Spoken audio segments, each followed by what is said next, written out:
ഈശോ മിശിഹായ്ക്ക് സ്തുതിയായിരിക്കട്ടെ. ഇന്ന് നമ്മുടെ വിചിന്തനത്തിന് വേണ്ടി വെളിപാട് പുസ്തകത്തിൻ്റെ 12ഉം 13ഉം അധ്യായങ്ങളാണ് നമ്മൾ എടുക്കുക. വചനഗ്രന്ഥമുള്ളവർ അത് തുറന്നു പിടിക്കുക. പ്രത്യേകിച്ചും വെളിപാട് പുസ്തകം 13ആം അധ്യായത്തിൻ്റെ 1-ാം തിരുവചനം. അവിടെ നമ്മൾ കാണുന്നത് കടലിൽ നിന്ന് കയറി വരുന്ന ഒരു മൃഗത്തെയാണ്. ഈ മൃഗത്തെക്കുറിച്ചാണ് നമ്മളിപ്പോൾ വിചിന്തനം ചെയ്യുവാൻ പോകുന്നത്. വചനം പറയുന്നു, ആ മൃഗത്തിന് 10 കൊമ്പും 7 തലയും, കൊമ്പുകളിൽ 10 രത്നങ്ങളും, തലകളിൽ ദൈവദൂഷണപരമായ ഒരു നാമവും ഉണ്ടായിരുന്നു. ഞാൻ കണ്ട മൃഗം പുള്ളിപ്പുലിയെപ്പോലെയായിരുന്നു. അതിൻ്റെ കാലുകൾ കരടിയുടേതുപോലെ, വായ സിംഹത്തിൻ്റേതുപോലെയും. അപ്പോൾ ഈ കാണുന്ന യോഹന്നാൻ ശ്ലീഹ വെളിപാടായിട്ട് കാണുന്ന ഈ മൃഗത്തിന് 10 കൊമ്പും 7 തലയുമാണ്. ഒരു ഉഗ്രസത്വമാണത്. ഒരു ഭീകരരൂപിയായ മൃഗമാണ് കടലിൽ നിന്നും കയറി വരുന്നതായിട്ട് കാണുന്നത്. നമുക്കെല്ലാവർക്കും മൊബൈൽ ഫോണൊക്കെ ഉണ്ട്. ഒന്ന് ഇൻ്റർനെറ്റിൽ വെളിപാട് 13:1 സെർച്ച് ചെയ്ത് കൊടുത്താൽ ആ ഉഗ്ര രൂപത്തിൻ്റെ ചിത്രം നമുക്ക് കാണുവാനായിട്ട് സാധിക്കും. ആരെയും ഭയപ്പെടുത്തുന്ന ഭയാനകമായ ഒരു മൃഗമാണ് കടലിൽ നിന്നും കയറി വരുന്നതായിട്ട് യോഹന്നാൻ ശ്ലീഹ തൻ്റെ ദർശനത്തിൽ കാണുന്നത്. ആരാണ് അല്ലെങ്കിൽ എന്താണ് ഈ ഉഗ്രമൃഗം? ആരെയാണ് ഈ മൃഗം പ്രതിനിധാനം ചെയ്യുന്നത്? ബൈബിൾ പണ്ഡിതന്മാരൊക്കെയും പറയുന്നത് യേശുവിൻ്റെ കാലത്ത് യൂദയായിൽ ഭരണം നടത്തിയിരുന്ന റോമാ സാമ്രാജ്യത്തെയും റോമാ സാമ്രാജ്യം അധികാരം കൊടുത്തിരുന്ന ഹെറോദേസുമാരെയും ചൂണ്ടിക്കാണിക്കുവാനായിട്ടാണ് 10 കൊമ്പും 7 തലയുമുള്ള ഈ മൃഗത്തെ ഒരു വെളിപാടായിട്ട്, ദർശനമായിട്ട് യോഹന്നാന് മുൻപാകെയും നമുക്ക് മുൻപാകെയും അവതരിപ്പിക്കുന്നതെന്നാണ് നമ്മൾ പഠിക്കുന്നത്. 10 കൊമ്പും 7 തലയും.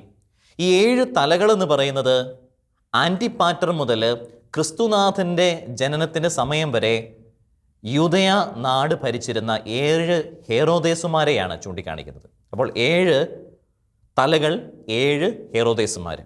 ഇനി 10 കൊമ്പുകൾ എന്ന് പറയുന്നത് ജൂലിയസ് സീസർ മുതൽ വെസ്പേഷ്യൻ വരെയുള്ള 10 സീസർമാരെക്കുറിച്ചുമുള്ള പരാമർശമായിട്ടാണ് നമ്മൾ മനസ്സിലാക്കേണ്ടത്. നമുക്കറിയാം 7, 10 എന്നീ സംഖ്യകളൊക്കെ ഏതാണ്ട് ബിബ്ലിക്കലി പൂർണ്ണസംഖ്യകളാണ്, ഒരു പൂർണ്ണതയാണ് കാണിക്കുന്നത്.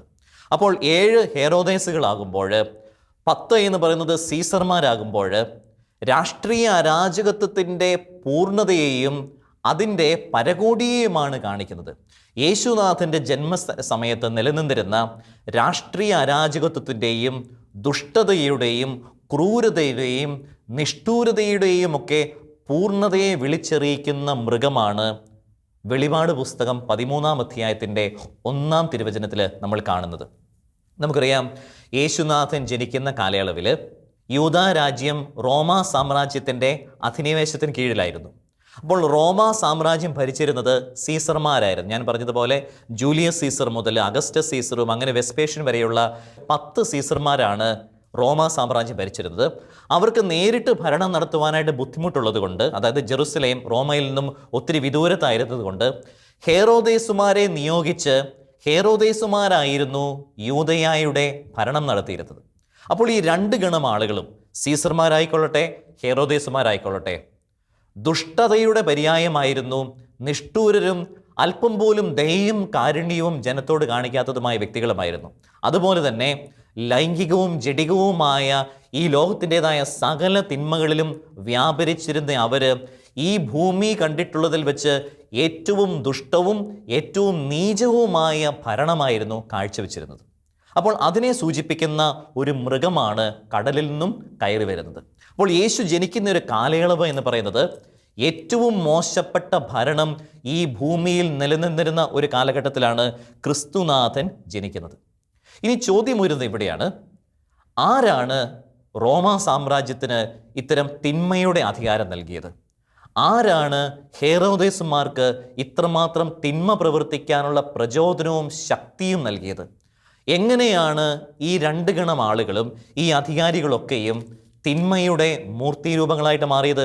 ഇതിൻ്റെ ഉത്തരം നമുക്ക് ലഭിക്കണമെങ്കിൽ വെളിപാട് പുസ്തകത്തിൻ്റെ 13-ാം അധ്യായം 2-ാം തിരുവചനത്തിൻ്റെ അവസാന ഭാഗം നമ്മൾ വായിക്കണം.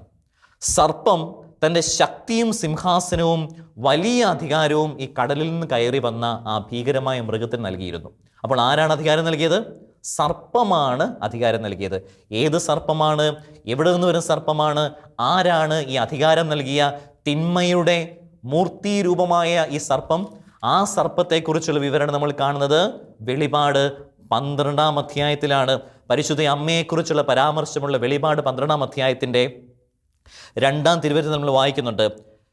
അവൾ ഗർഭിണിയായിരുന്നു, പ്രസവവേദനയാൽ അവൾ നിലവിളിച്ചു, പ്രസവ ക്ലേശത്താൽ അവൾ ഞെരുങ്ങി. സ്വർഗത്തിൽ മറ്റൊരു അടയാളം കൂടി കാണപ്പെട്ടു. ഇതാ, അഗ്നിമയനായ ഒരു ഉഗ്ര സർപ്പം, അതിനും 7 തലയും 10 കൊമ്പും ഉണ്ടായിരുന്നു. അപ്പോൾ വെളിപാട് പുസ്തകത്തിൻ്റെ 12-ാം അധ്യായത്തിലും 13-ാം അധ്യായത്തിലും 2 വ്യത്യസ്ത മൃഗങ്ങളെ നമ്മൾ കാണുന്നു. രണ്ടിനും സമാനമായിട്ട് അല്ലെങ്കിൽ തുല്യമായിട്ട് താരതമ്യം ചെയ്ത് നോക്കുമ്പോൾ 2 പേർക്കും 2 മൃഗങ്ങൾക്ക്, സർപ്പത്തിനും കടലിൽ നിന്ന് കയറി വരുന്ന ആ മൃഗത്തിനും 7 തലകളും 10 കൊമ്പുകളും ഉണ്ടായിരുന്നു. അപ്പോൾ സർപ്പം എന്ന് പറയുന്നത് പിശാചാണ് എന്ന് വെളിപാട് പുസ്തകത്തിൻ്റെ 12-ാം അധ്യായത്തിൽ പറയുന്നുണ്ട്.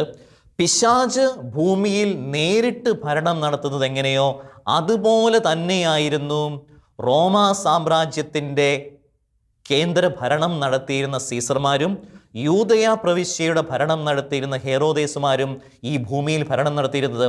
ഹെറോദേസുമാരെ കുറിച്ച് നമ്മൾ വായിക്കുമ്പോൾ, ചരിത്രം വായിക്കുമ്പോൾ നമ്മൾ കാണുന്നുണ്ട്, ഇത്രയധികം ദുഷ്ടന്മാരായ ഭരണകർത്താക്കൾ ഈ ലോകത്തിൽ ഒരിക്കലും ജീവിച്ചിട്ടുണ്ടായിരുന്നില്ല. പഴയ ഏതോ ഒരു ഹെറോദേസ് സ്വന്തം ഭാര്യയെ വെട്ടിക്കൊലപ്പെടുത്തി, സ്വന്തം മകനെ കൊലപ്പെടുത്തി ഹെറോദേസുണ്ട്. സ്വന്തം ഭാര്യ പിതാവിനെയും ഭാര്യ മാതാവിനെയും സ്വന്തം സഹോദരനെ പോലും ഹെറോദേസ് കൊലപ്പെടുത്തിയിട്ടുണ്ട് എന്ന് നമ്മൾ വായിക്കുന്നുണ്ട്. അതുപോലെ തന്നെയാണ് കുഞ്ഞിപ്പൈതങ്ങളെ കൊന്നൊടുക്കുന്നതും ഹെറോദേസ് തന്നെയാണ്. അപ്പോൾ ഇത്രമാത്രം ദുഷ്ടത കുടിവാണ ഒരു കാലഘട്ടത്തിലേക്കാണ് യേശുനാഥൻ ജനിക്കുന്നത്. അപ്പോൾ വെളിപാട് പുസ്തകത്തിൻ്റെ 13-ാം അധ്യായത്തിൽ നമ്മൾ വായിക്കുന്ന ആ വലിയ മൃഗം, അത് ഹെറോദേസും സീസർമാരുമാണ്. അവർക്കുള്ള അധികാരം നൽകിയത് വെളിപാട് 12-ൽ കാണുന്ന സർപ്പമാണ്, പിശാചാണ്.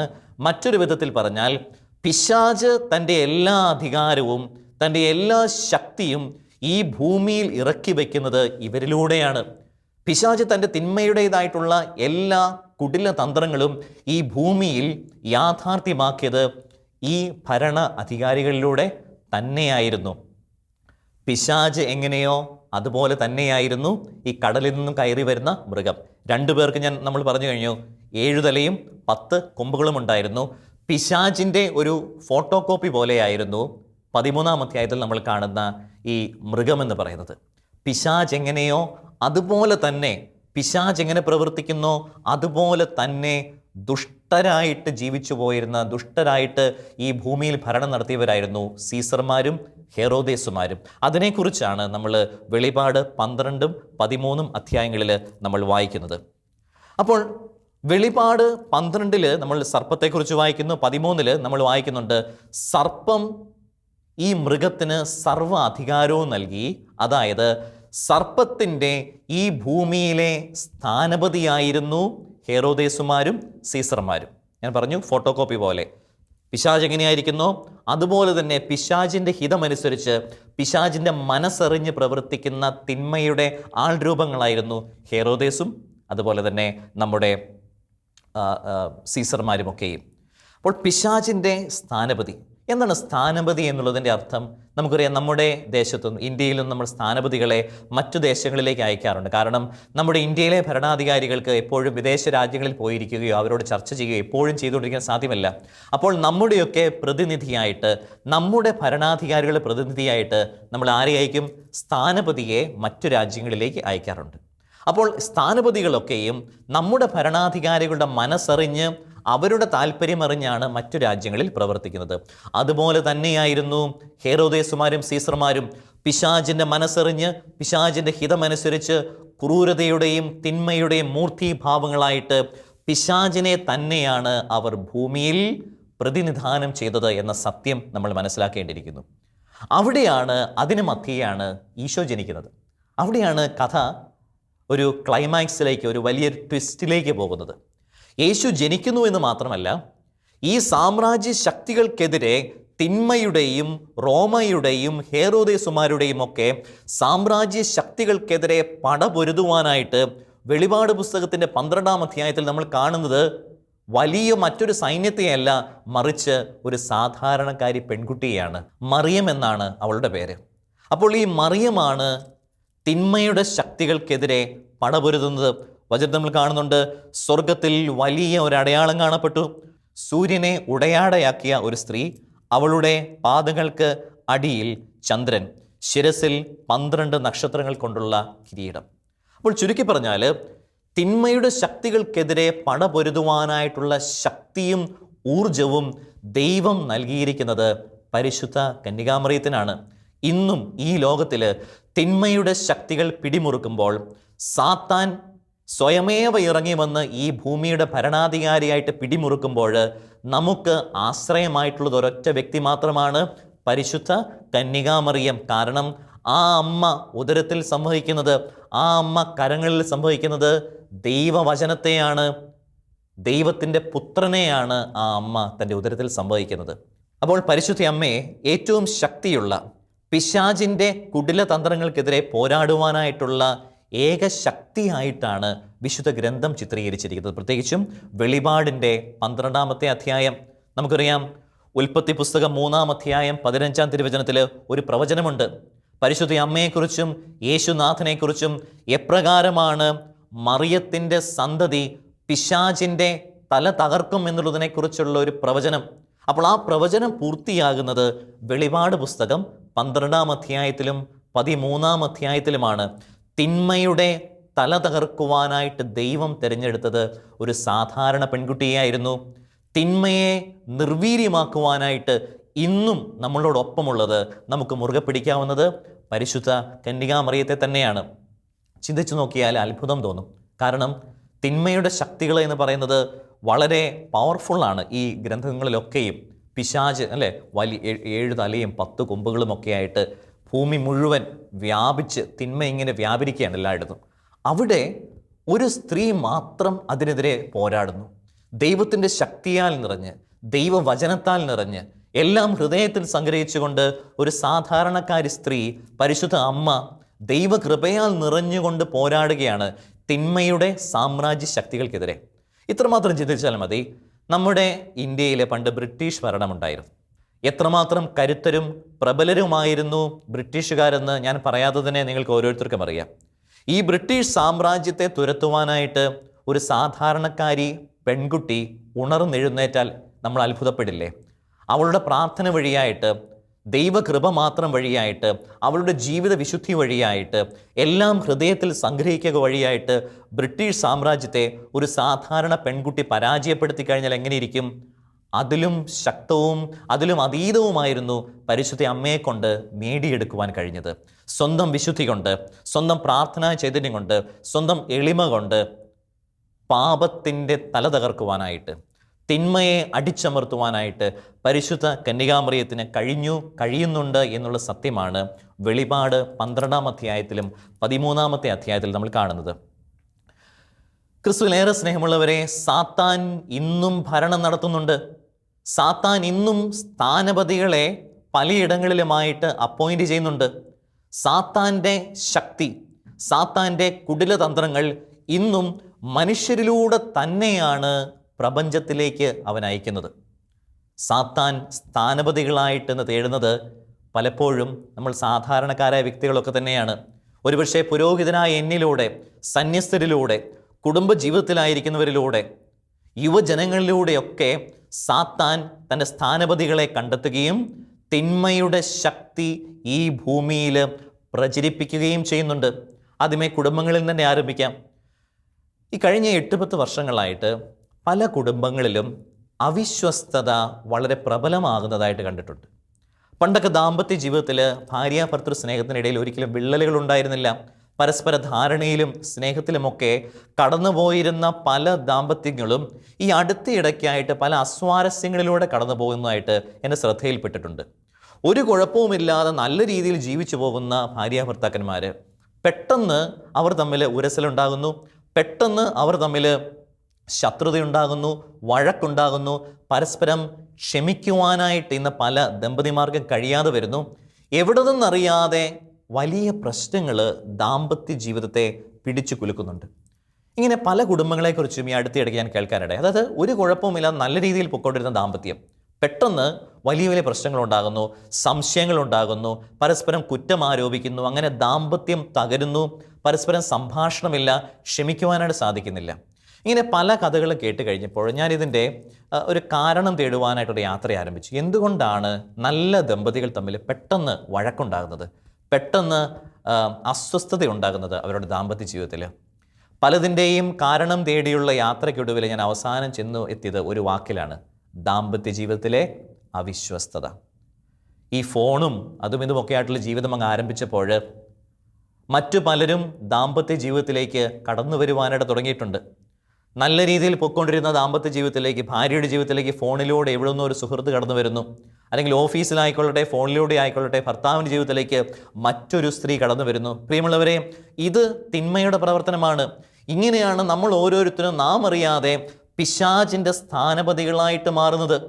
പണ്ട് പിശാച് തൻ്റെ സ്ഥാനപതിയായിട്ട് തിരഞ്ഞെടുത്തത് റോമ സാമ്രാജ്യത്തെയായിരുന്നു, അവിടുത്തെ രാജാക്കന്മാരെയായിരുന്നു, ഹെറോദേസിനെയായിരുന്നു. അത്രയും വിവരവും പരിജ്ഞാനവും കഴിവുമുള്ള രാജാക്കന്മാരെ പോലും, സീസർമാരെ പോലും പിശാച് തൻ്റെ സ്ഥാനപതികളായിട്ട് തിരഞ്ഞെടുത്തിട്ടുണ്ടെങ്കിൽ, പിശാച് അവരെ വഞ്ചിച്ച് വഷളാക്കിയിട്ടുണ്ടെങ്കിൽ, ഇന്ന് നമ്മളും പിശാചിൻ്റെ സ്ഥാനപതികളാകുന്നുണ്ട്. പ്രത്യേകിച്ചും നമ്മുടെ ദാമ്പത്യ ജീവിതത്തിൽ നമുക്ക് സംഭവിക്കുന്ന അവിശ്വസ്തതകൾ വഴിയായിട്ട്. ദാമ്പത്യ ജീവിതം പരാജയപ്പെടുന്നുണ്ടെങ്കിൽ, ദാമ്പത്യ ജീവിതത്തിൽ അസ്വസ്ഥതകളുണ്ടെങ്കിൽ, അത് ഈ സമൂഹത്തെ മുഴുവൻ ബാധിക്കുന്ന ഒരു തിന്മയായിട്ട് മാറും. അത് ഈ സമൂഹത്തിൻ്റെ ഗതി തന്നെ നിശ്ചലമാക്കുന്ന ഒരു വിഷാംശമായിട്ട് കിനിഞ്ഞിറങ്ങുകയും ചെയ്യും. അതുകൊണ്ട് മിശിഹായിലേറെ സ്നേഹമുള്ളവരെ, തിന്മയുടെ അല്ലെങ്കിൽ പിശാചിൻ്റെ സ്ഥാനപതികളായിട്ട് വിളിക്കപ്പെട്ടവരല്ല നമ്മൾ. വിശുദ്ധ പൗലോസ്ലീഹ കൊറിന്തോസിലെ സഭയ്ക്ക് എഴുതിയ 5-ാം അധ്യായത്തിൻ്റെ 20-ാം തിരുവചനത്തിൽ നമ്മളോട് പറയുന്നുണ്ട്, നമ്മൾ ക്രിസ്തുവിൻ്റെ സ്ഥാനപതികളാണ്. നോക്കുക, നമ്മൾ ആരും തന്നെ പിശാചിൻ്റെ സ്ഥാനപതികളായിട്ട് അവരോധിക്കപ്പെട്ടിട്ടില്ല. മാമോദീസ വഴിയായിട്ട് ഞാനും നിങ്ങളുമൊക്കെയും വിളിക്കപ്പെട്ടിരിക്കുന്നത്, ക്ഷണിക്കപ്പെട്ടിരിക്കുന്നത്, അഭിഷേകം ചെയ്യപ്പെട്ടിരിക്കുന്നത്, അയക്കപ്പെട്ടിരിക്കുന്നത് യേശുനാഥൻ്റെ സ്ഥാനപതികളായിട്ടാണ്. പക്ഷേ ഈ കാലയളവിൽ നമ്മൾ ഓരോരുത്തരും ചിലപ്പോൾ അറിയാതെ വീണുപോകും. പിശാചിൻ്റെ കുടില തന്ത്രങ്ങൾക്ക് മുൻപിൽ അവൻ്റെ സ്ഥാനപതിയായിട്ടാണ് ഞാൻ വിളിക്കപ്പെട്ടിരിക്കുന്നത് എന്ന ഒരു തെറ്റായ ചിന്ത. സ്നേഹമുള്ളവരെ, ദാമ്പത്യ ജീവിതത്തിൽ മാത്രമല്ല, ഞാനൊരു സന്യാസ വൈദികനാണ്. എനിക്കറിയാം, ഇന്ന് ഞാൻ ഉൾപ്പെടെയുള്ള പുരോഹിതരും സന്യസ്തരും ഒക്കെയും പിശാചിൻ്റെ ലക്ഷ്യമായിട്ട് മാറാറുണ്ട്. അത് സത്യമാണ്. ദാമ്പത്യ ജീവിതത്തിൽ അവിശ്വസ്തതയാണ് വലിയ പ്രശ്നമെങ്കിൽ, ഇന്ന് ഞങ്ങളുടെയൊക്കെ ജീവിതത്തിൽ അനുസരണമാണ് വലിയൊരു പ്രശ്നമായിട്ട് മാറിയിരിക്കുന്നത്. ഞാൻ ഉൾപ്പെടെയുള്ള ചില വൈദികരും സന്യസ്തരുമൊക്കെ ചിന്തിച്ചു പോകുന്നത് ഈ ഭൂമിയിൽ എൻ്റെ ഹിതം നിറവേറണമെന്ന ഒരു ചിന്തയാണ്. എൻ്റെ ഹിതം നിറവേറണം. അനുസരണത്തിന് യാതൊരു പ്രസക്തിയുമില്ലാതെ മാറിയിരിക്കുന്നു. ഒന്ന് പറഞ്ഞ് രണ്ടാമത്തതിന് പ്രതിഷേധമായി, ഒന്ന് പറഞ്ഞ് രണ്ടാമത്തതിന് പിണക്കമായി, മിണ്ടാതിരിക്കലായി, ഇങ്ങനെയൊക്കെ ഇന്ന് സന്യാസ ഭവനങ്ങളിലും വൈദികരുടെ ഇടയിലുമൊക്കെ പിശാച് പിടിമുറുക്കുന്നുണ്ട്. ഞങ്ങൾ പോലും അറിയാതെ അനുസരണത്തിൻ്റെ വ്രതത്തെ അല്ലെങ്കിൽ അനുസരണമാകുന്ന ഒരു ഉടമ്പടിയെ പിശാച് ലക്ഷ്യം വയ്ക്കുകയും ഞങ്ങളെപ്പോലും പിശാച് തൻ്റെ സ്ഥാനപതികളായിട്ട് വാഴ്ത്തുകയും ചെയ്യുന്ന ഒരു കാലയളവിലാണ് ഞങ്ങൾ പോലും ജീവിക്കുന്നത്. നോക്കുക, ദാമ്പത്യ ജീവിതത്തിൽ പിശാച് ലക്ഷ്യം വയ്ക്കുന്നത് വിശ്വസ്തതയാണെങ്കിൽ, സന്യാസ ജീവിതത്തിൽ പിശാച് ലക്ഷ്യം വയ്ക്കുന്നത് ഞങ്ങളുടെ അനുസരണമെന്ന വ്രതത്തെയാണ്. പണ്ടൊരിക്കലും കണ്ടിട്ടില്ലാത്ത തരത്തിൽ അനുസരണത്തിൽ ഞങ്ങൾ ഓരോരുത്തരും ഇത് പരാജയപ്പെട്ടു പോകുന്നുണ്ട്. ഞങ്ങൾ ഓരോരുത്തരുടെയും ചിന്ത ഈ അനുസരണമെന്ന വ്രതം അല്ലെങ്കിൽ ആ ഒരു പ്രോമിസ് ഞങ്ങളുടെ മേൽ ആരോ അടിച്ചേൽപ്പിച്ചിരിക്കുന്നു എന്നുള്ളതാണ്. ഇത്തരം ചിന്തകളൊന്നും പണ്ടുണ്ടായിരുന്ന വൈദികരുടെയും സന്യസ്തരുടെയും ഒന്നും മനസ്സിലില്ലായിരുന്നു. അതുകൊണ്ട് സ്നേഹമുള്ളവരെ, നമുക്കൊന്നു ചേർന്ന് പ്രാർത്ഥിക്കാം. നമ്മുടെയൊക്കെ ദാമ്പത്യ ജീവിതത്തിൽ വിശ്വസ്തയോടുകൂടി ആയിരിക്കുവാൻ, സന്യാസത്തിലും പൗരോഹിത്യത്തിലുമൊക്കെ അനുസരണത്തെ മുറുകെ പിടിക്കുവാനായിട്ട് നമുക്ക് പരിശ്രമിക്കാം. അതുപോലെ തന്നെ ഇന്ന് പിശാച് സ്ഥാനപതികളാക്കുവാനായിട്ട് നോക്കുന്ന മറ്റൊരു ഗണം ആളുകളെന്ന് പറയുന്നത് നമ്മുടെ ഇടവകയിലെ, നമ്മുടെ കുടുംബങ്ങളിലെ യുവജനങ്ങളാണ്. MDMA പോലുള്ള മയക്കുമരുന്ന് ഉപയോഗിക്കുന്ന ഒരേ ഒരു സംസ്ഥാനമെന്ന് പറയുന്നത് കേരളമാണ്. ഇത്രയും സ്ട്രോങ് ആയിട്ടുള്ള, ഇത്രയും വീര്യമുള്ള മയക്കുമരുന്നുകൾ ലോകത്തിൽ മറ്റൊരിടത്തും തന്നെ സുലഭമായിട്ട് യുവജനങ്ങളുടെ ഇടയിലേക്ക് എത്തുന്നില്ല. അപ്പോൾ പിശാച് ഇന്ന് നമ്മുടെ മക്കളെ, യുവജനങ്ങളെ പണ്ടില്ലാത്ത രീതിയിൽ ഇന്ന് ലക്ഷ്യം വയ്ക്കുന്നുണ്ട്. അതുപോലെ തന്നെയാണ് നമ്മുടെ കുഞ്ഞുമക്കളെ, സ്കൂളിൽ പഠിക്കുന്ന കുട്ടികൾ, അവരെയും ഒക്കെ ഇന്ന് പിശാച് ലക്ഷ്യം വയ്ക്കുന്നുണ്ട്. ഓജോ ബോർഡായിട്ട്, അങ്ങനെ പിശാചിൻ്റെ പലതരത്തിലുള്ള ശക്തികളായിട്ട്. അവിടെയുമൊക്കെ നമ്മൾ മനസ്സിലാക്കേണ്ടുന്ന ഒരു കാര്യം, സ്നേഹമുള്ളവരെ, നമ്മളാരും പിശാചിൻ്റെ സ്ഥാനപതികളായിട്ടല്ല വിളിക്കപ്പെട്ടിരിക്കുന്നത്, മറിച്ച് ക്രിസ്തുനാഥൻ്റെ സ്ഥാനപതികളാണ് നമ്മൾ ഓരോരുത്തരും. അപ്പോൾ പിശാചിൻ്റെ അടിമത്തത്തിൽ നിന്നും നമുക്ക് മാറി ജീവിക്കണമെങ്കിൽ ജപമാലയെ മുറുകെ പിടിക്കുക, പരിശുദ്ധ കന്യകാമറിയത്തെ നമ്മൾ മുറുകെ പിടിക്കുക. വെറുതെ ജപമാല ചൊല്ലിയത് കൊണ്ട് മാത്രമായില്ല, അതിന് പകരമായിട്ട് അല്ലെങ്കിൽ അതിനുപരിയായിട്ട് പരിശുദ്ധ അമ്മയോട് നമുക്ക് വൈകാരികമായിട്ടുള്ള ഒരു അടുപ്പമുണ്ടായിരിക്കണം. അമ്മ എൻ്റേതാണ്, ഞാൻ അമ്മയുടേതാണ്. അമ്മയോട് ചേർന്ന് നിന്നെങ്കിൽ മാത്രമേ എൻ്റെ സന്യാസവും എൻ്റെ കുടുംബജീവിതവും എൻ്റെ വീട്ടിലെ മക്കളുമൊക്കെ വിശുദ്ധരായിട്ട് പിശാചിൻ്റെ ആക്രമണങ്ങൾക്ക് അടിമപ്പെടാതെ ജീവിക്കത്തുള്ളൂ. വിശുദ്ധ ലൂയി മോൺഫോർട്ട് പഠിപ്പിക്കുന്ന ഇപ്രകാരമാണ്: നമ്മൾ ഓരോരുത്തരും പരിശുദ്ധ അമ്മയിലൂടെ യേശുനാഥൻ്റെ അടിമകളായിട്ട് മാറണം. അതെ, ഇത് പറയുമ്പോൾ പലർക്കും ചിന്തയാണ്, യേശുനാഥൻ്റെ അടിമയായിട്ട് മാറണോ, പരിശുദ്ധ അമ്മയുടെ അടിമയായിട്ട് മാറണോ? കാരണം ഈശോ നമ്മളോട് പറയുന്നുണ്ടല്ലോ, ഞാൻ നിങ്ങളിനി ദാസന്മാരെന്ന് വിളിക്കുകയില്ല, നിങ്ങൾ എൻ്റെ സഹോദരന്മാരാണെന്ന്. പ്രിയമുള്ളവരെ, നമ്മൾ യേശുവിൻ്റെയും പരിശുദ്ധ അമ്മയുടെയും അടിമകളായിട്ട്, ദാസന്മാരായിട്ട്, ദാസികളായിട്ട് തന്നെ മാറണം. കാരണം ഇന്ന് നമ്മൾ ജീവിക്കുന്ന ഈ കാലയളവിൽ മദ്യത്തിൻ്റെ അടിമയായിട്ട് മാറുന്നതിന് ആർക്കും ഒരു കുഴപ്പമില്ല, അതൊക്കെ വളരെ നോർമലായിട്ടുള്ള കാര്യമാണ്. മയക്കുമരുന്നിൻ്റെ അടിമാകുന്നതിന് ഒരു കുഴപ്പമില്ല. ജീവിതത്തിൽ, ദാമ്പത്യത്തിൽ അവിശ്വസ്തതയുടെ അടിമയാകുന്നതിന് ആർക്കും ഒരു കുഴപ്പമില്ല. അപ്പോൾ നമ്മുടെ സംരക്ഷണത്തിന് ഏറ്റവും നല്ല ഒരു ഉപാധി എന്ന് പറയുന്നത് പരിശുദ്ധ അമ്മയിലൂടെ യേശുനാഥൻ്റെ അടിമയായിട്ട് അല്ലെങ്കിൽ ദാസനായിട്ട്, ദാസിയായിട്ട് മാറുക എന്നുള്ളതാണെന്നാണ് വിശുദ്ധ ലൂയി മോൺഫോർട്ട് പഠിപ്പിക്കുന്നത്. കാരണം ഈ ദാസൻ്റെ മേൽ യജമാനന് എപ്പോഴും അധികാരമുണ്ട്. ദാസൻ യജമാനൻ്റെ ഭവനത്തിലെ അംഗമാണ്. ഒരു ജോലിക്കാരനാകട്ടെ ശമ്പളം വാങ്ങുന്നു, തിരിച്ചു പോകുന്നു. പക്ഷേ ഒരു അടിമ, ദാസൻ എന്ന് പറയുന്നത് ദൈവത്തിൻ്റെ അല്ലെങ്കിൽ യജമാനൻ്റെ ഭവനത്തിലെ അംഗമാകിയാൽ നമുക്ക് ഓരോരുത്തർക്കും പിശാചിൻ്റെ കുതന്ത്രങ്ങളിൽ നിന്നും, 7 തലയും 10 കൊമ്പുമുള്ള പിശാചിൻ്റെ സ്ഥാനപതികളാകാതിരിക്കുവാനായിട്ട് ഇന്നൊരൊറ്റ മാർഗമേ ഉള്ളൂ: പരിശുദ്ധ അമ്മയിലൂടെ യേശുനാഥൻ്റെ അടിമയായിട്ട് സ്വയം പ്രഖ്യാപിക്കുക. നമുക്കറിയാം, നമ്മുടെ നാട്ടിൽ തിരുനാളൊക്കെ നടക്കുമ്പോൾ, ഇടവക തിരുനാൾ നടക്കുമ്പോൾ അടിമ വയ്ക്കുന്നൊരു പതിവുണ്ട്. അടിമ വയ്ക്കപ്പെടുമ്പോൾ പുരോഹിതൻ പ്രാർത്ഥിക്കുന്ന ഇപ്രകാരമാണ്: നിന്നെ പരിശുദ്ധ അമ്മയുടെ അല്ലെങ്കിൽ യേശുപിതാവിൻ്റെ ഏതെങ്കിലും ഒരു വിശുദ്ധൻ്റെ അടിമയായിട്ട് അല്ലെങ്കിൽ ദാസനായി, ദാസിയായി ഞാൻ പ്രഖ്യാപിക്കുന്നുവെന്നാണ് പുരോഹിതൻ കരങ്ങൾ കമഴ്ത്തി ആർത്തിയുടെ മേലെ പ്രാർത്ഥിക്കുന്നത്. അപ്പോൾ ദൈവത്തിൻ്റെ ദാസനായി, ദാസിയായി, അടിമയായിട്ട് വളരുന്ന നമുക്ക് പിശാചിൽ നിന്നും അവൻ്റെ കുതന്ത്രങ്ങളിൽ നിന്നും സംരക്ഷണം ലഭിക്കുമാറാകട്ടെ. പരിശുദ്ധ അമ്മയോട് ചേർന്ന് നമുക്കും ഈശോയെ ആരാധിക്കാം. പരിശുദ്ധ അമ്മയുടെ മാധ്യസ്ഥം വഴിയായിട്ട് നമുക്ക് ദൈവത്തോട് പ്രാർത്ഥിക്കാം. തിന്മയുടെ എല്ലാ അധീശ ശക്തികളിൽ നിന്നും നമുക്കും വിടുതലും മോചനവും ഉണ്ടാകട്ടെ. പിതാവിൻ്റെയും പുത്രൻ്റെയും പരിശുദ്ധാത്മാവിൻ്റെയും നാമത്തിൽ ആമേൻ.